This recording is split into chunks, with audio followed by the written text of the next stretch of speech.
اسماعیل بن جعفر نے بیان کیا، ان سے شریک نے بیان کیا، ان سے حضرت انس بن مالک رضی اللہ عنہ نے کہ ایک شخص جمعے کے دن مسجد میں داخل ہوا۔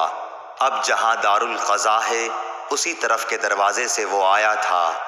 رسول اللہ صلی اللہ علیہ وسلم کھڑے ہوئے خطبہ دے رہے تھے۔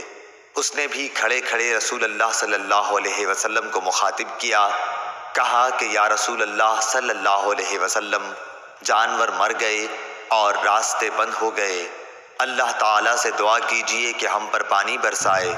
چنانچہ رسول اللہ صلی اللہ علیہ وسلم نے دونوں ہاتھ اٹھا کر دعا فرمائی، اے اللہ ہم پر پانی برسا، اے اللہ ہمیں سیراب کر۔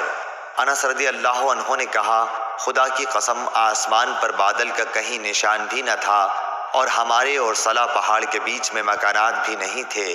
اتنے میں پہاڑ کے پیچھے سے بادل نمودار ہوا، ڈھال کی طرح آسمان کے بیچ میں پہنچ کر چاروں طرف پھیل گیا اور برسنے لگا۔ خدا کی قسم ہم نے ایک ہفتے تک سورج نہیں دیکھا۔ پھر دوسرے جمعے کو ایک شخص اسی دروازے سے داخل ہوا۔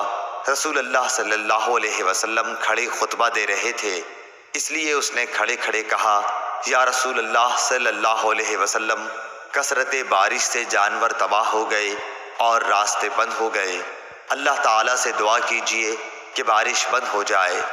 رسول اللہ صلی اللہ علیہ وسلم نے دونوں ہاتھ اٹھا کر دعا کی، اے اللہ ہمارے اطراف میں بارش برسا، جہاں ضرورت ہے ہم پر نہ برسا۔ اے اللہ ٹیلوں، پہاڑیوں، وادیوں اور باغوں کو سیراب کر۔ چنانچہ بارش کا سلسلہ بند ہو گیا اور ہم باہر آئے تو دھوپ نکل چکی تھی۔ شریک نے بیان کیا کہ میں نے انس بن مالک رضی اللہ عنہ سے دریافت کیا کہ کیا یہ پہلا ہی شخص تھا؟ انہوں نے جواب دیا، مجھے معلوم نہیں۔ صحیح بخاری حدیث نمبر 1014۔